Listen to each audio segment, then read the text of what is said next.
Samantala, arestado ang isang lalaki sa Bukawi, Bulacan dahil sa umano'y illegal na paggawa ng paputok. Ayon sa mga otoridad, nasamsam sa operasyon ng pulisya ang iba't ibang uri ng paputok at materyales na ginamit sa paggawa nito. Patrolwoman Mildred Tawagon sa balita. Ng mga tauhan ng Bukawi Municipal Police Station ang isang lalaki dahil sa iligal na paggawa ng paputok sa Sitio Bigunan, Barangay Binyang, First Bukawi, Bulacan nito lamang Lunes, ika-27 ng Oktubre taong kasalukuyan. Kinilala ni Police Lieutenant Colonel Virgilio D. Ramirez, hepe ng Bukawi Municipal Police Station, ang suspect bilang si alias Junjun, 22 anyos na residente ng nasabing barangay.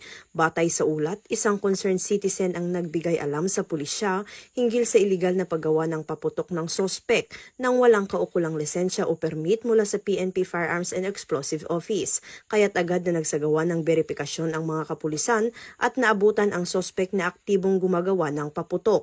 Na-recover mula sa kanya ang humigit kumulang 23 kilo ng potassium chlorate, mga cylinder na bahagi ng baby rocket at ilang finished products na hindi pa matukoy ang kabuuang dami. Ang suspect at ang mga nakumpiskang ebidensya ay dinala sa Bukawi MPS para sa wastong dokumentasyon at pagsasampa ng kaukulang kaso alinsunod sa Section 4, 5 at 7 ng Republic Act 7183 o Firecracker Law. Muling pinaalalahanan ng Bulacan Police Provincial Office sa ilalim ng pamumuno ni Police Colonel Angel L. Garciliano, Provincial Director ang publiko na sumunod sa batas at maging responsable sa paggamit ng mga paputok bilang bahagi ng patuloy na kampanya lawan sa iligal na paggawa at paggamit nito upang maiwasan ang aksidente at masiguro ang ligtas at mapayapang pagdiriwang ng mga selebrasyon.